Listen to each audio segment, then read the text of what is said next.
Selamat pagi kepada Cikgu Puan Sarjana. Pada hari ini saya akan membentangkan tentang tugasan 1, iaitu persembahan video bagi subjek GISC 1082, isu semasa dan cabaran masa depan. Tajuk tugasan 1 saya ialah implikasi ekonomi terhadap pendapatan negara dan pendidikan. Dan seterusnya ialah kandungan tugasan 1, iaitu persembahan video ini. Yang pertama iaitu perkenalan tentang tajuk, iaitu implikasi ekonomi terhadap pendapatan negara dan pendidikan. Dan yang kedua ialah apakah yang berlaku pada tahun 1997 dan 1998 tahun. Dan ketiga ialah garis masa krisis ekonomi di Malaysia, isu semasa, isu-isu utama, implikasi ekonomi terhadap pendapatan negara, pendidikan, dan akhirnya iaitu kesimpulan dan serta rujukan. Dan terima kasih. Bagi pengenalan, kemelesatan ekonomi merupakan salah satu daripada isu atau masalah ekonomi yang sering kali dibincangkan oleh pakar-pakar ekonomi. Kemelesatan ekonomi boleh ditarifkan sebagai penurunan getaran dalam aktiviti ekonomi yang berlalutan sehingga beberapa bulan lamanya. Kemelesatan ekonomi juga didefinisikan sebagai jumlah permintaan dalam negeri adalah sangat tidak berkesan kerana tingkat harga umum semakin menurun. Kemelesatan ekonomi juga merupakan penurunan dalam keluaran dalam negara kasar, iaitu KDNK, sesebuah negara atau pertumbuhan ekonomi sebenar yang negatif untuk 2 atau lebih suku berturut-turut dalam setahun. Kemelesatan ekonomi yang teruk atau panjang disebut sebagai kemurungan ekonomi.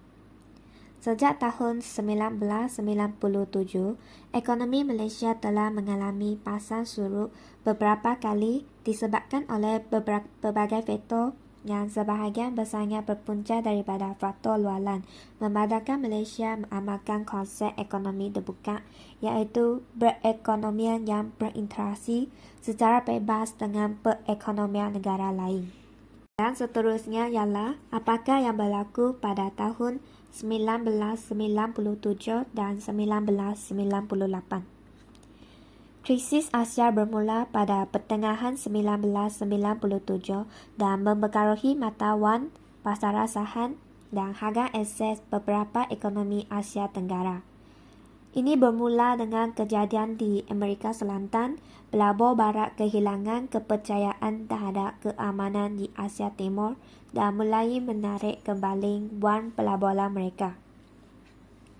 Ini menyebabkan Malaysia mengalami krisis ekonomi pada tahun 1997 sehingga 1998. Ekonomi negara mencatatkan pertumbuhan negatif sebanyak 7.4% dalam tahun 1998.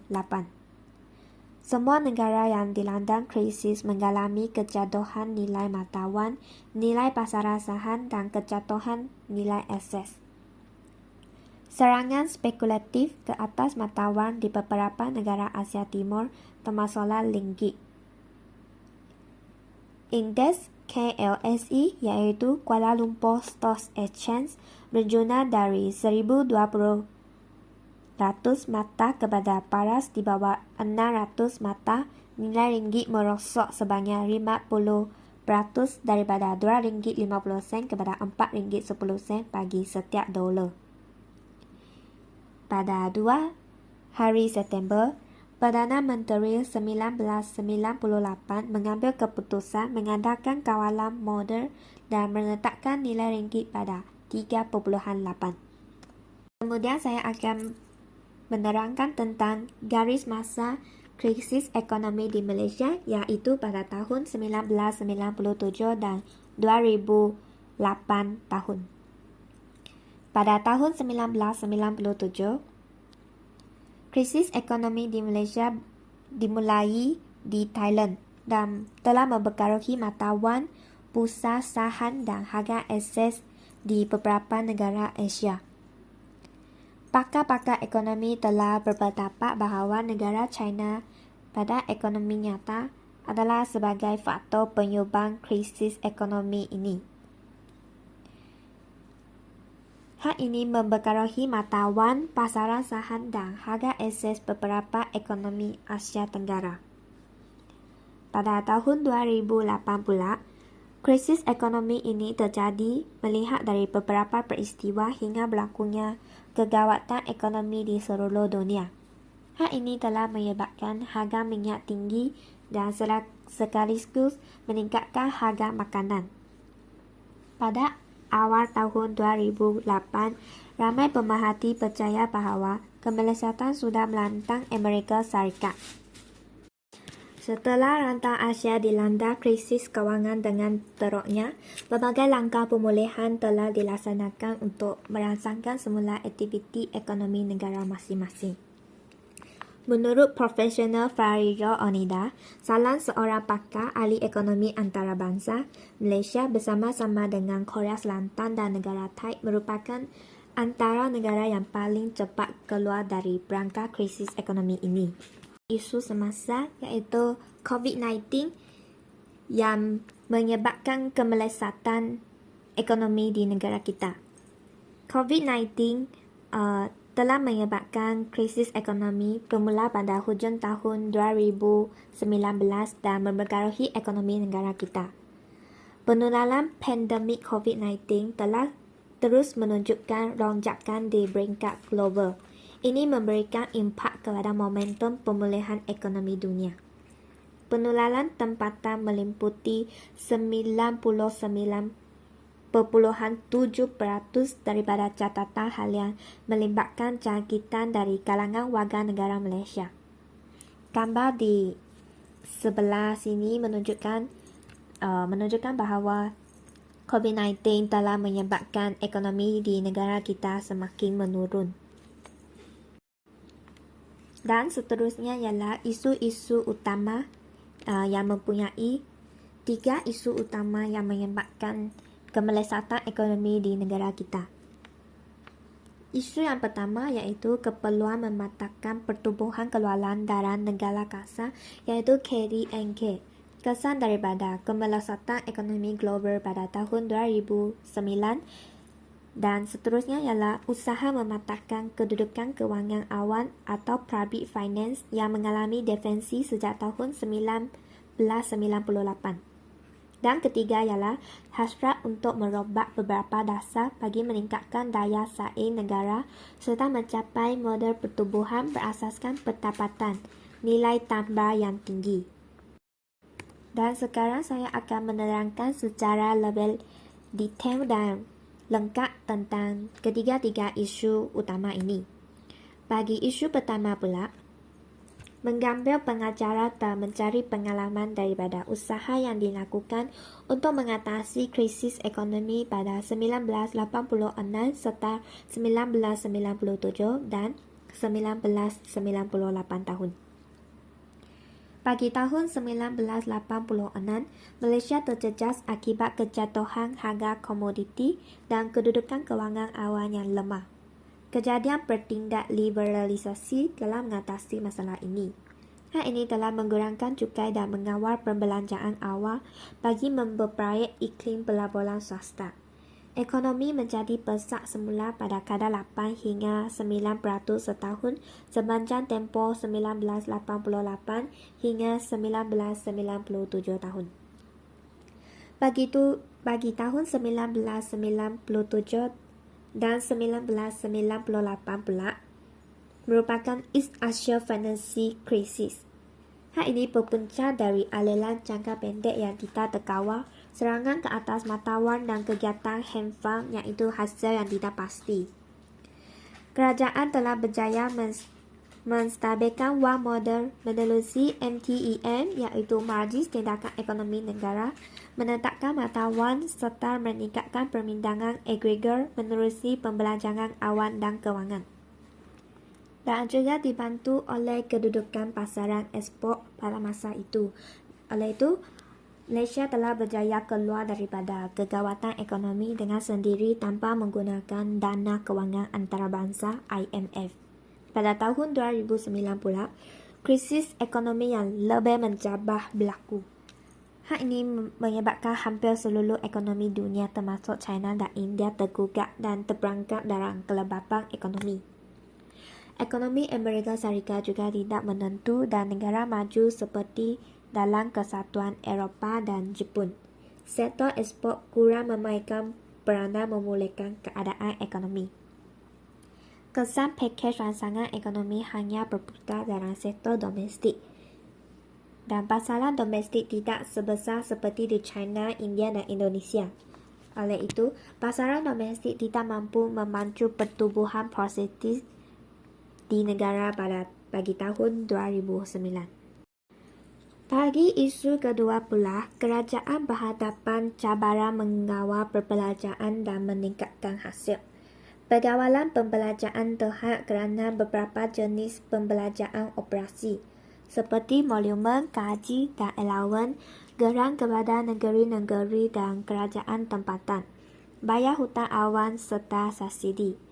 Subsidi ini suka dirukai kerana penyediaan yang lama sehingga menjadi kebiasaan. Bagi mengurangkan subsidi ini, usaha perlu dilakukan secara komprehensif dan berperingkat kerana proses agak rumit. Kerajaan membantu masyarakat dalam menyediakan panduan buku sekolah dan kos perubatan di klinik awan dan hospital serta subsidi untuk bahan api seperti minyak dan petrol. Dalam bidang industri pula, kerajaan memperuntukkan subsidi tenaga untuk industri, pajak untuk pengelolaan padi dan potongan cukai untuk sektor perubatan. Hal ini disebabkan subsidi sentiasa disediakan, maka susah untuk dimasukkan dan mengambil masa untuk digurangkan. Namun, yang masih perlu diteruskan sebagai langkah penggulangan kos. Kerajaan juga memperkenalkan Goods and Service Tax iaitu GST sebagai langkah menambangkan pendapatan negara melalui pembayaran cukai berasaskan penggunaan. Cara lain bagi mengurangkan perbelanjaan ialah dengan meneruskan peringkat kedua dasar penswataan iaitu pembiayaan swasta terhadap kegiatan awal yang dilaksanakan. Kawalan selia yang bagus boleh menjaga kepentingan sosial. Pemilihan syarikat berasaskan tender terbuka dapat menyediakan perkhidmatan terbaik kepada kerajaan dan pembayar cukai. Seterusnya iaitu isu ketiga, iaitu kerajaan perlu meningkatkan daya saing dan melaksanakan pembangunan berteraskan nilai tambah yang tinggi. Pengorbanan usaha semua pihak diperlukan untuk membantu melaksanakan proses transformasi sosial bagi melaksanakan beberapa perubahan dasar. Perubahan dalam sistem subsidi, sistem kawalan harga, perbaikan sistem penyampaian, liberalisasi, peningkatan produktiviti dan kemahiran modal insan serta memperkaya harta intelek negara adalah antara perkara pokok yang perlu dilaksanakan. Bagi mengimbangi antara pertumbuhan pendapatan pada kadar tinggi dan aspek penggajian yang bersesuaian dengan kedudukan semasa negara, perlu mencari model pertumbuhan baharu. Dasar penggajian perlu diteruskan kerana dasar tersebut merupakan dasar jangka panjang negara yang termaktub dalam rukun negara bahagian 1 dan dalam sejarah kesepahaman antara kaum utama negara. Bagi meningkatkan dan memperbagaikan sumber KDNK serta memperbagaikan struktur guna tenaga negara dan menghasilkan pendapatan per kapita yang lebih tinggi, negara juga perlu merombak struktur industri perkhidmatan kepada industri yang membawa kepada kepakaran dan kemahiran yang canggih seperti R&D dan seni reka bentuk mempunyai nilai tambah yang lebih banyak. Masyarakat perlu mengurangkan politiki dan membantu kerajaan merencanakan pembangunan negara ke arah kestabilan ekonomi, pembangunan mapan, kesejahteraan rakyat serta kepentingan generasi akan datang. Seterusnya ialah implikasi ekonomi terhadap pendapatan negara. Terdapat 4 isu yang menyebabkan ekonomi ekonomi merosot terhadap pendapatan negara. Yang pertama iaitu hasil jualan runci berkurang sebanyak 22%. Yang kedua iaitu industri kelapa sawit Malaysia terdedah kepada masalah kekurangan buruh. Yang ketiga iaitu syarikat asing telah melabur di Malaysia dengan jangka yang panjang. Dan keempat iaitu ekonomi Malaysia pada tahun 2021 diunjukkan bertumbuh pada 6.5 hingga 7.5%. Dan kemudian iaitu implikasi ekonomi terhadap pendidikan negara. Penekanan dan kembangan turut disalurkan kepada kesihatan rakyat dan juga pendidikan berikutan krisis ekonomi ini. Kebanyakan keluarga mengalami masalah kewangan berkaitan dengan pertabatan isi rumah dan mengurangkan penyertaan anak-anak mereka dalam bidang pendidikan. Mereka juga mengurangkan penggunaan kemudahan kerajaan dan swasta kerana mereka menerima pendapatan yang lebih rendah. Bukan itu sahaja, perkembangan semasa juga menunjukkan bahawa pendidikan di Malaysia juga menerima kesan yang tersendiri. Antaranya ialah pada awal tahun 1990-an, pembelanjaan kerajaan terhadap pendidikan melebihi 4% daripada KDNK. Kerajaan menghadapi cabaran untuk mengekalkan atau meningkatkan tahap pembelanjaan bagi melaksanakan polisi seperti yang telah dijadangkan berikutan krisis ini. Akibatnya, kerajaan juga telah menarik semula banyak program tajaan pendidikan ke luar negara dan menempatkan pelajar-pelajar di universiti-universiti tempatan sahaja. Program yang dimasukkan ialah program TESL iaitu TESL berkembang bersama United Kingdom dan New Zealand. Beberapa kursus profesional seperti krisis perubatan dan kursus undang-undang di luar negara dikurangkan kuotanya untuk menjimatkan kos. Pelajar-pelajar kolej, golongan keluarga berpendapatan sederhana, training program tidak dapat melanjutkan pelajaran ke luar negara. Hal ini kerana beasiswa kerajaan dan swasta dikecilkan. Kesimpulannya, krisis kewangan yang melanda Asia dan Malaysia khususnya merupakan lumlah dalam kitaran ekonomi. Malaysia turut terjejas akibat kemelesatan ekonomi global berpunca daripada isu semasa iaitu penularan COVID-19 yang bermula pada hujung tahun 2019 sehingga kini. Prestasi ekonomi Malaysia dijangka meningkat secara beransur-ansur selepas Jun 2020 dan mencatat pemulihan positif pada tahun 2021. Dan hal ini disokong oleh langkah fizikal Menteri Kewangan yang cukup besar dan kemajuan dalam projek infrastruktur awal yang berkaitan dengan pengangkutan. Asas-asas ekonomi dan kewangan yang kukuh menyediakan asas bagi pemulihan pantas. Dan ini merupakan rujukan yang saya rujuk dalam membuat tugasan satu iaitu persembahan video ini. Terdapat kesemuanya 11 rujukan yang telah saya ambil. Dan sekian, terima kasih.